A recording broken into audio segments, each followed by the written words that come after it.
Tá?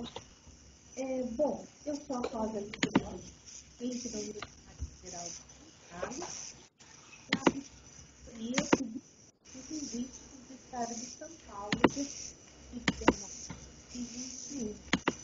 2021.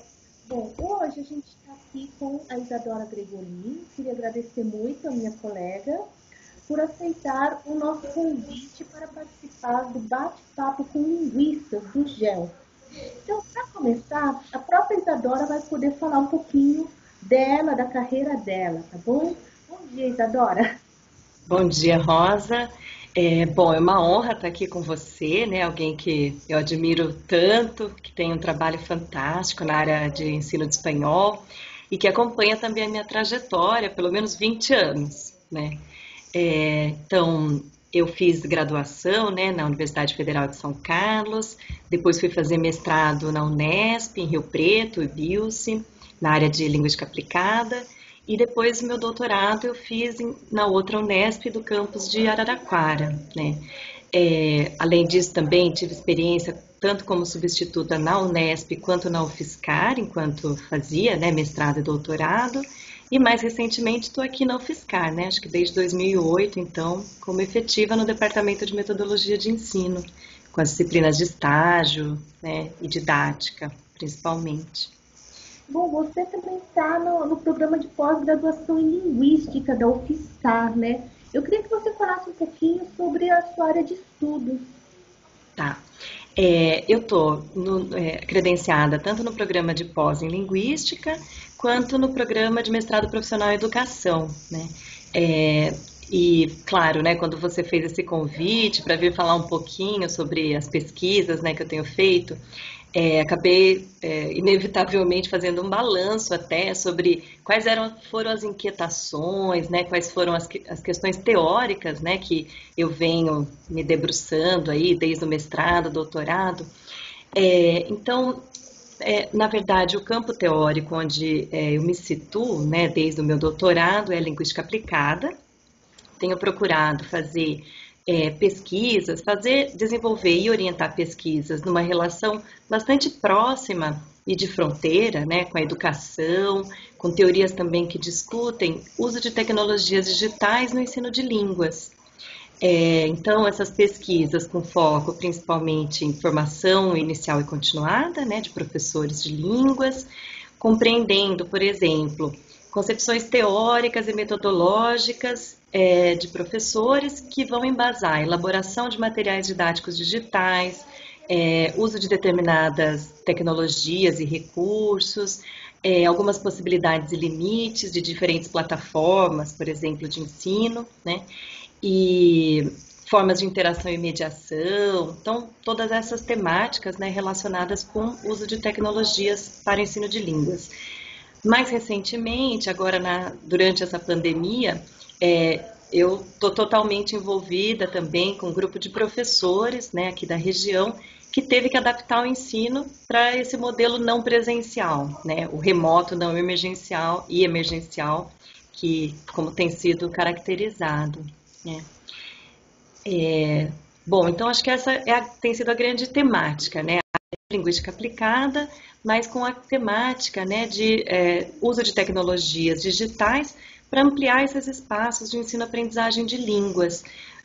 Numa perspectiva híbrida, né, antes da pandemia, durante a pandemia, pensando um pouco, né, esses aspectos que são impostos, né, pela não possibilidade do presencial, e já pensando também, né, no pós-pandemia, quais serão as possibilidades, né, em termos também metodológicos, enfim, né. Então, acho que essas têm sido as grandes preocupações, né. Uhum. Legal que você está conseguindo juntar, digamos, a mostrar como a sua pesquisa está relacionada com necessidades que às vezes são imprevisíveis, como essa questão do isolamento social e da necessidade de se pensar em ferramentas digitais para aulas, né? Mas você já tem pesquisas, assim, alguns mestrados e doutorados finalizados. Você poderia falar um pouquinho exatamente sobre essas pesquisas que estão mais relacionadas com tecnologias digitais e educação? Tá. Bom, eu orientei vários trabalhos, né? Então, de mestrado, alguns de doutorado, sempre numa perspectiva de pensar a partir da tecnopedagogia, né? Que seria esse enfoque que trata uso de tecnologia com fins didáticos. Então, acho que essa é a grande linha, né, que une essas pesquisas. Então, não se trata tanto de pensar qual ferramenta em si, né, mas como e de que forma, com que finalidade, com quais objetivos. Já orientei, por exemplo, pesquisa, né, que foi defendida há umas 2 semanas, sobre o uso de celular em aulas de língua portuguesa, né? Então, quais potencialidades, formas de interação, uso do WhatsApp, uso de outras ferramentas, né? Então, esse foi um tipo de pesquisa.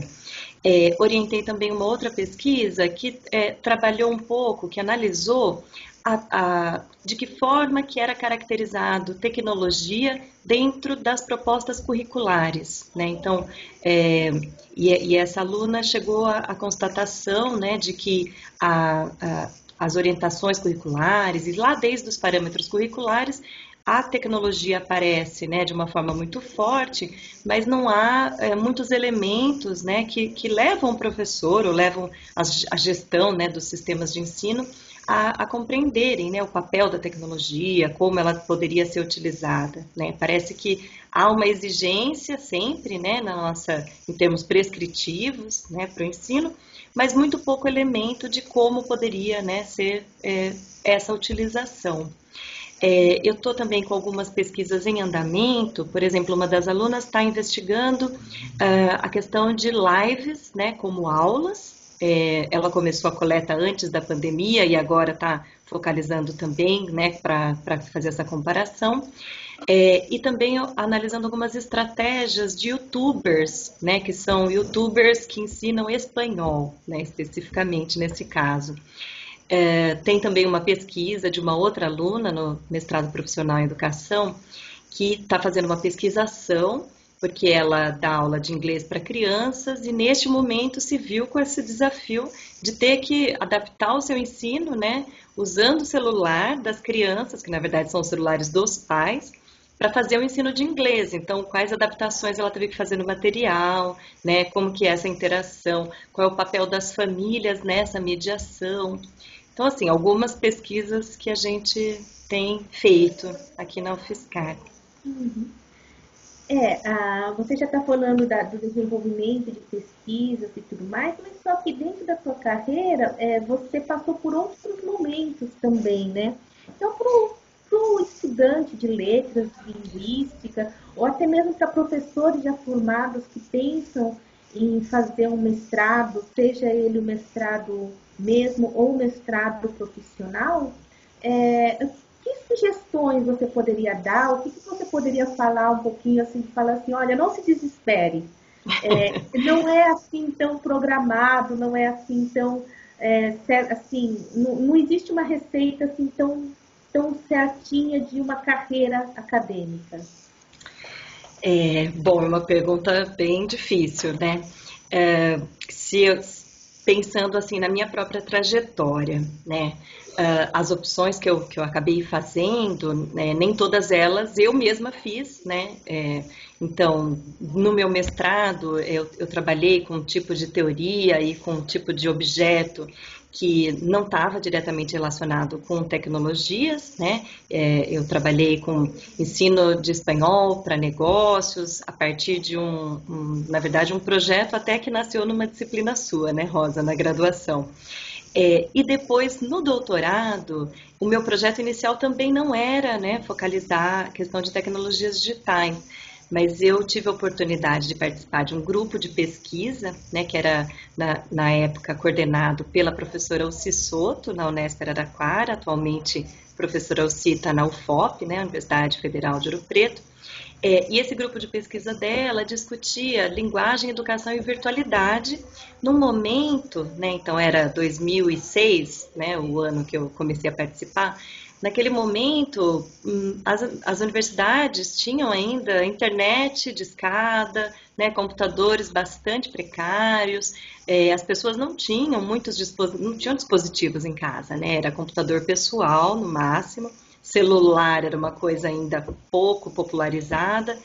E nesse grupo nasceu essa oportunidade, um pouco a coragem, né, dessa professora específica de começar a desenvolver pesquisas com ambientes virtuais de ensino. Então a gente começou nessa época a conhecer melhor o Moodle, né, que é um desses AVAs que hoje em dia está super na moda, né, as universidades utilizam, né, mas naquele momento pouca gente ainda conhecia e tinha interesse também, né? Porque eram condições bastante precárias mesmo nas nossas universidades públicas, né? A gente estava com foco muito, especialmente no ensino de línguas, o nosso foco ainda estava muito em outras questões, né? Metodologicamente falando. E daí, na época também do meu doutorado, eu tive a chance de fazer um sanduíche, né? Então, eu estive nos anos de 2006 e 2007 na Universidade de Valladolid, pude conhecer grupo de pesquisa, né? E o que estavam fazendo na universidade.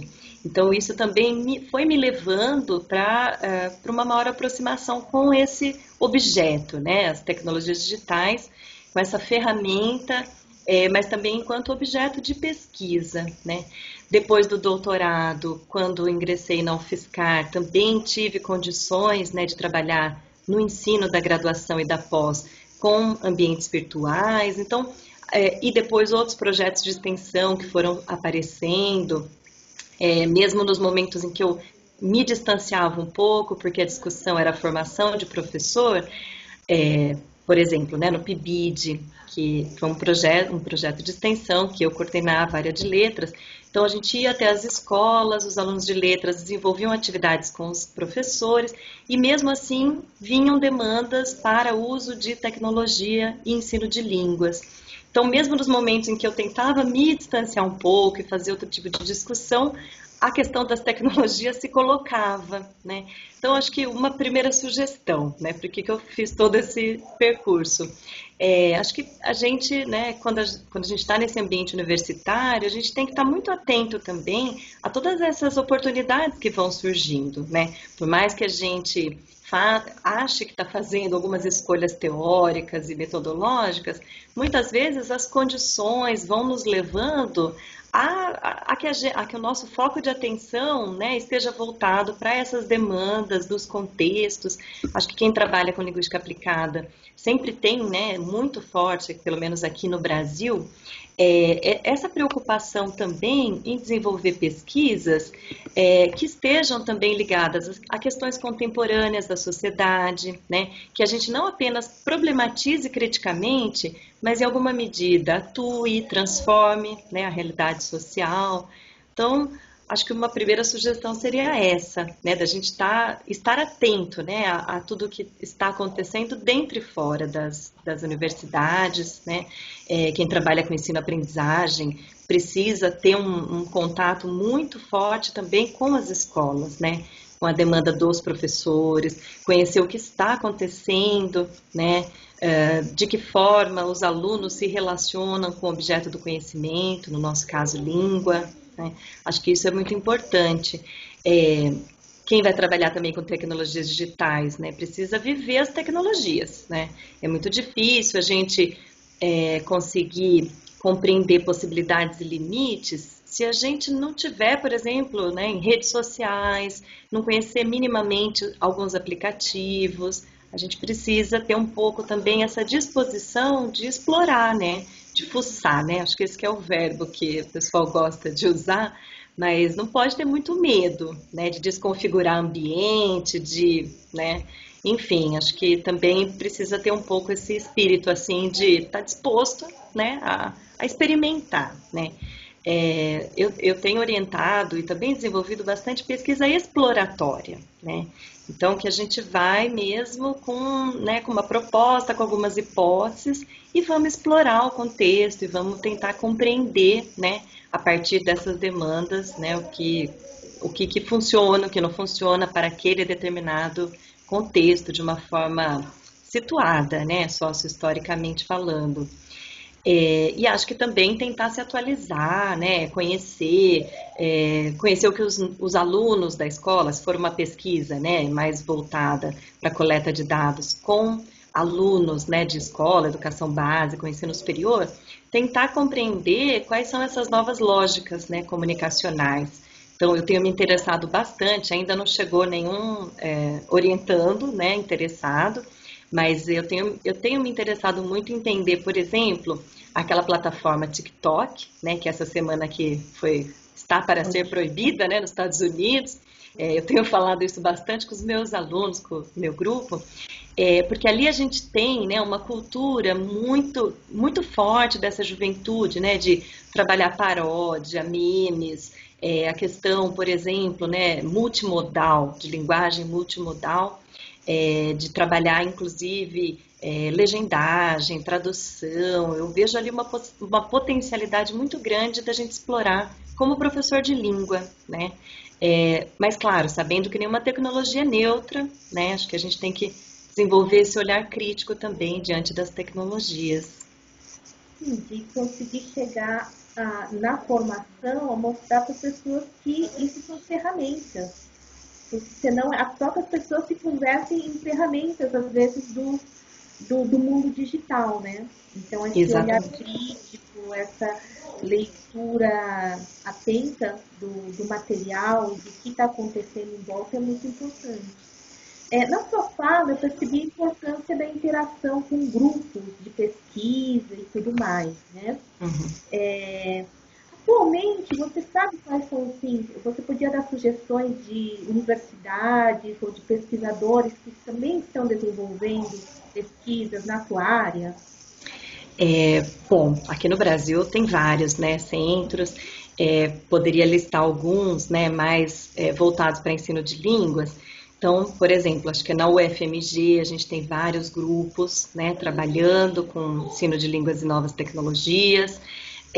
No Sul também a gente tem, né, na UNILA, né, um grupo bastante forte, coordenado pela professora Jorgelina, né, que trabalha também, que vem discutindo há bastante tempo. Na Federal do Alagoas, né, na área de espanhol, por exemplo, e tecnologias, a gente tem o Gonzalo Ábio, né, um professor. No Sul ainda a gente tem na Universidade de Pelotas, né, o professor Wilson Lefa, que já há muitos anos é uma grande referência. Na UFMG, não dei os nomes, né, mas tem vários, tem a própria professora Vera Menezes, né, que, enfim, vem como uma das grandes pioneiras. Então, acho que a gente tem no Brasil todo alguns centros, né, que têm sido referência. Aqui a gente tem a Unesp, né, Unesp Rio Preto, e Bilce, e também na Unesp de Araraquara, a gente ainda tem professores, na própria USP, né, pegando aqui o estado de São Paulo, né, acho que na área de espanhol, a professora Mônica Mairink, uma grande referência também. Estou falando espanhol porque a gente, né, estava aqui em casa, né, Rosa? Mas a gente tem também discussões de todos esses grupos também para outras línguas, né? E no exterior a gente tem daí uma infinidade, né? Na própria Universidade de Valladolid, que é onde eu fiz tanto o meu sanduíche do doutorado quanto o pós-doc, a gente tem também vários grupos, né? E não só na área de letras, né? De filologia.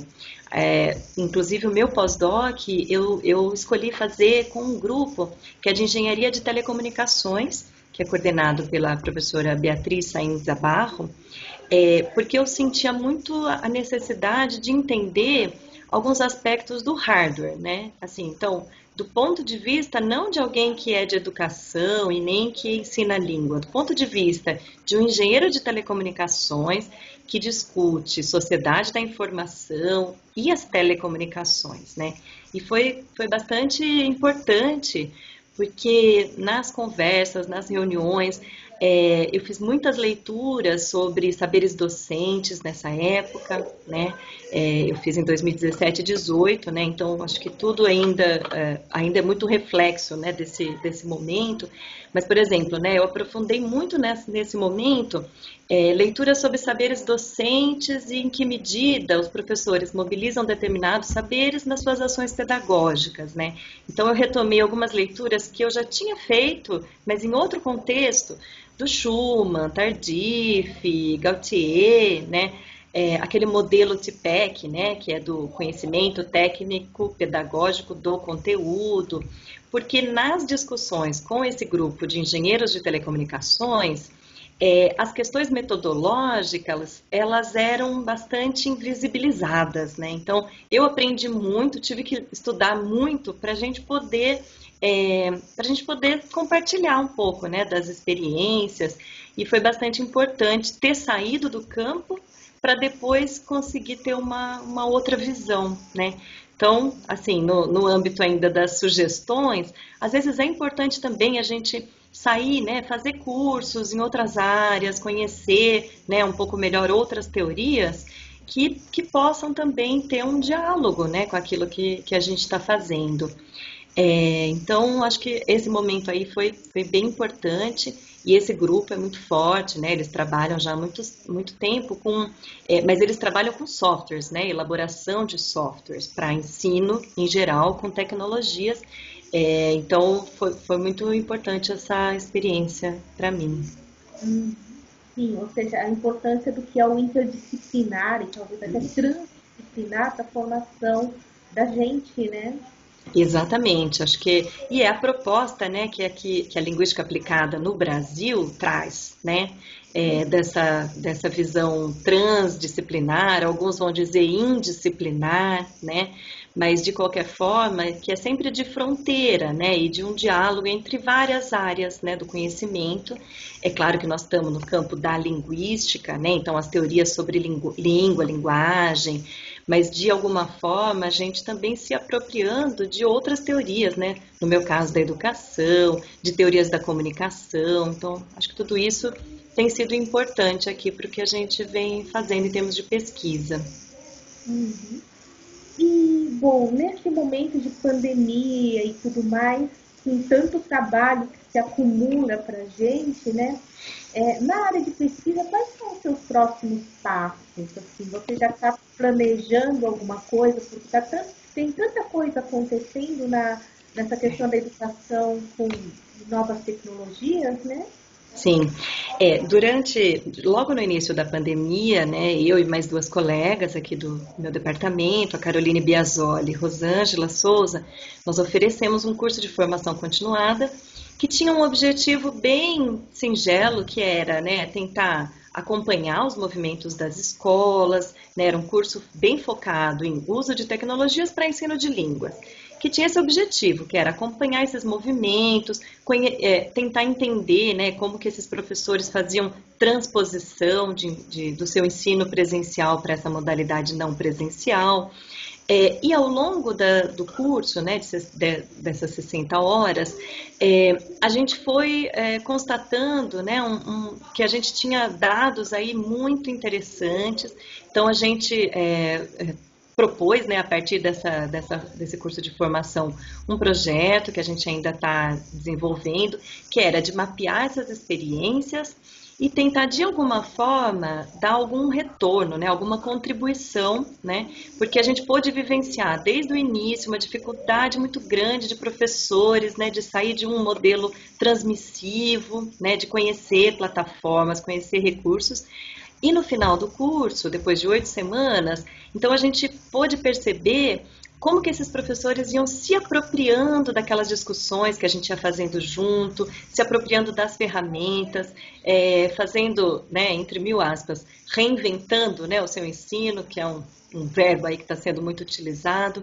Então, agora o próximo passo, né, diante desses dados, que são bastante preliminares, porque a gente, né, acabou de terminar o curso, mas a nossa próxima ideia bom, depois a gente fez, né, uma coleta por meio de questionário junto a esses professores sobre concepções, e agora a gente já está planejando uma nova oferta de curso de formação continuada, bem focado nas demandas que a gente identificou, né, junto com esses professores, vai estar aberto inclusive para outros, que a gente acha que é uma forma também de retroalimentar, né? Então, digamos, a gente oferece um curso, identifica, coleta demandas, depois a gente repensa, retorna.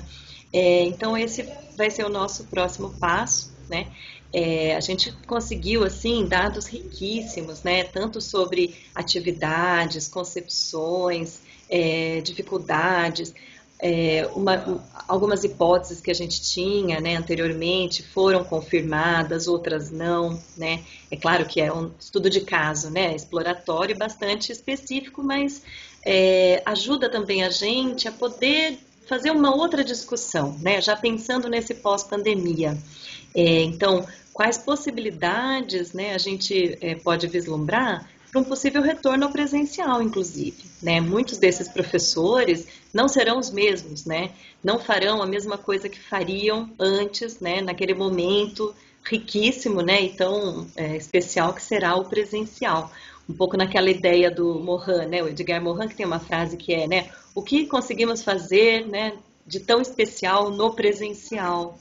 Então, acho que foi importante por isso, a gente ainda não conseguiu chegar numa análise muito rebuscada, né, porque são muitos dados, mas uma das constatações, uma das primeiras considerações é de que a escolha por um modelo didático, ela depende muito mais do tipo de acesso e conexão, né, que os professores e os alunos têm, do que por uma escolha fundamentada, né? Então, acho que essa é uma questão assim que está sendo também muito discutida hoje, né? Em termos da gente precisar de políticas públicas mesmo, né? Para acessibilidade, para conexão digital, né? Para diminuir brecha digital, porque enquanto a gente não tiver garantidos, né, acesso tanto do aluno quanto dos professores, a gente não pode fazer esse tipo de discussão, né? Porque um modelo mais transmissivo, né, talvez seja o único possível quando aquele professor trabalha num contexto em que os alunos têm celular, né, com conexão limitada,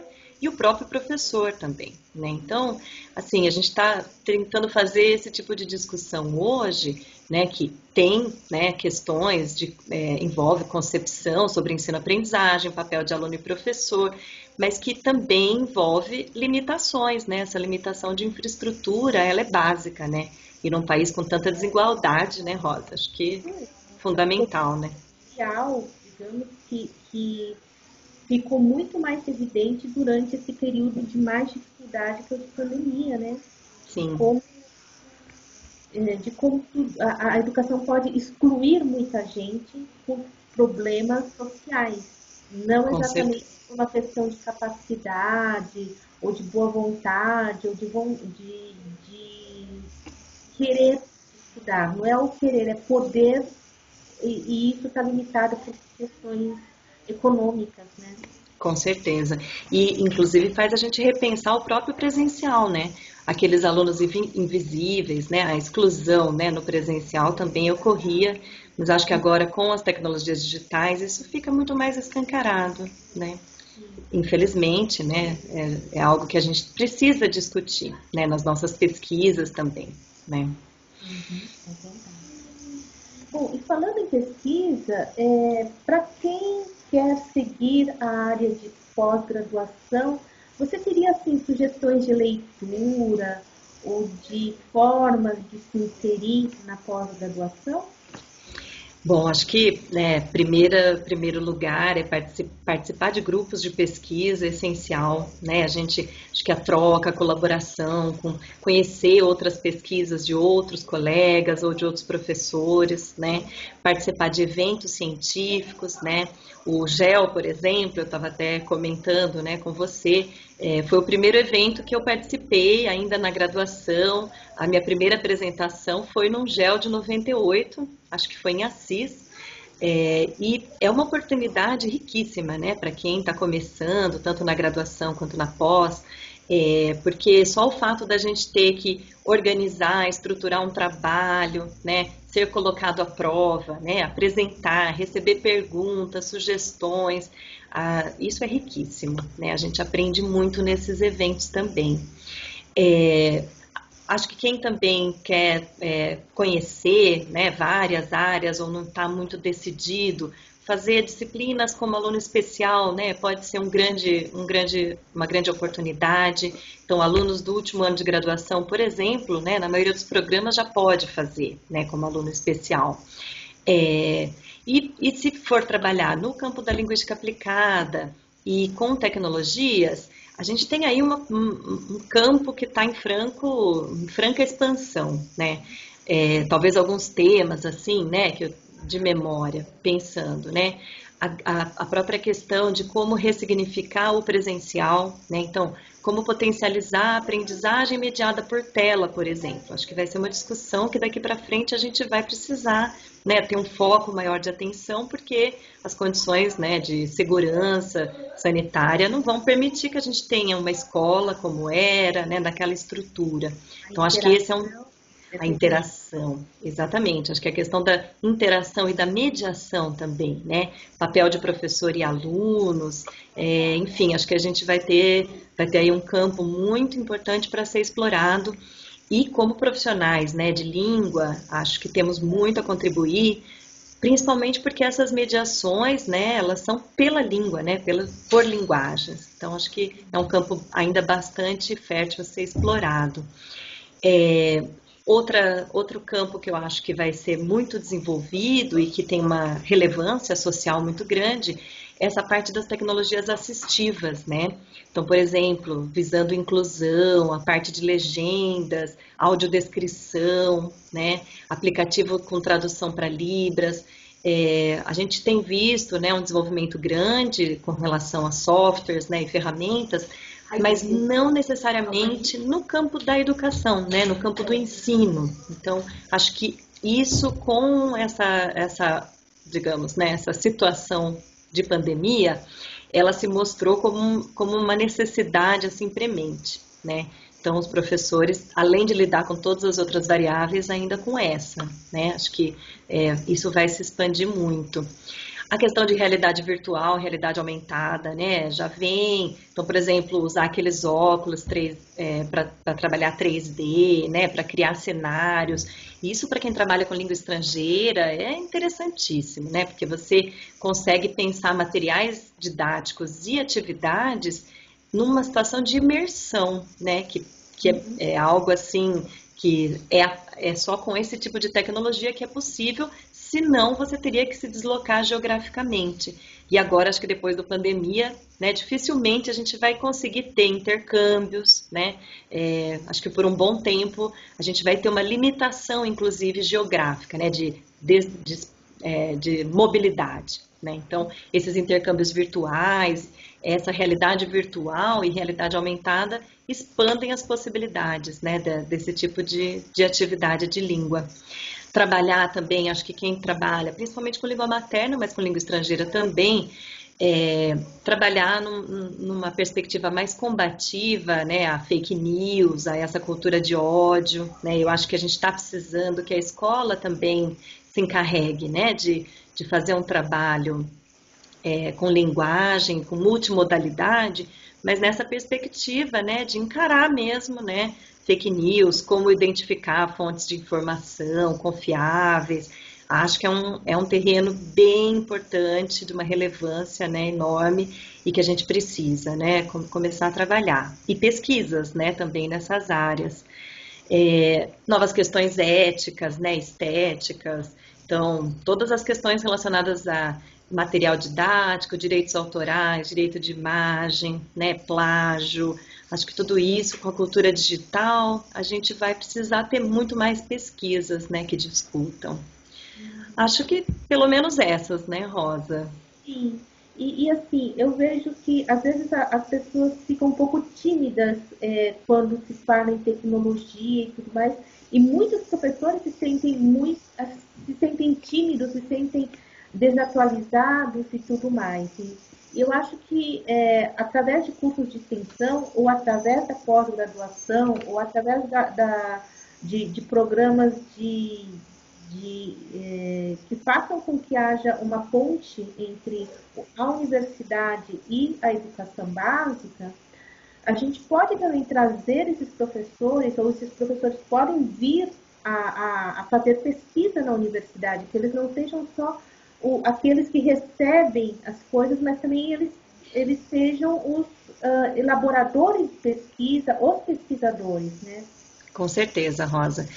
Eu não falei, mas todos os meus orientandos, eles, né, assim, é algo que eu acho muito importante. São todos professores em geral, que fazem pesquisas sobre o próprio contexto ou sobre contextos, né, bem semelhantes. Acho que esse tem que ser um princípio mesmo, né, de pesquisa colaborativa, e sempre visando um retorno para o próprio contexto, né, acho que isso é muito importante. E professor pesquisador, né, acho que essa é uma perspectiva interessante para quem trabalha com linguística aplicada e com coleta de dado em escolas, né, seja junto a alunos, seja pesquisando em fonte documental, enfim. Acho que é isso, né? Posicionar professores da educação básica como pesquisadores, né, da sua própria prática ou, né, de práticas semelhantes, e não só como executores, né? Porque a gente sabe que a educação básica no Brasil, né, a educação pública pelo menos, a maioria das propostas, elas vêm de cima, né? Elas são definidas em outro âmbito e tem muito pouca participação, né, dos professores, mas a gente sabe também que a experiência dos professores, né, que todos os diferentes saberes, né, então voltando um pouco na ideia dos saberes docentes, eles podem contribuir muito, né, inclusive para essas decisões sobre currículo. A gente agora está vivendo, né, nas escolas a questão da BNCC, né, que traz a questão das tecnologias muito forte. Então, o Estado de São Paulo acabou de aprovar um currículo, né, paulista, já, acho que foi o primeiro estado do Brasil que aprovou. Então, no meio de uma pandemia, vem uma aprovação de um currículo, né, pensado para uma escola que vai ter que se reorganizar. Então, mais do que nunca, acho que a gente precisa estar junto, né, a universidade, as escolas, desenvolvendo pesquisa junto e retroalimentando, né? Porque se a gente forma professores para a educação básica, a universidade não pode, né, se afastar. Acho que a universidade tem que estar junto mesmo e não desenvolvendo pesquisas para serem aplicadas nas escolas, né? Acho que é outra perspectiva, é desenvolver pesquisa junto, né? Tendo os professores das escolas como parceiros mesmo, né? Então, acho que é isso que a gente tem tentado fazer, né, aqui na UFSCar, enfim, com todas essas pesquisas que nascem das demandas, né, desses contextos mesmo. Ótimo, Isadora. Eu só tenho a agradecer a você pela participação aqui e o GEL te agradece muitíssimo por essa entrevista, conversa, o bate-papo com linguistas. E acho que finalizamos aqui a gravação.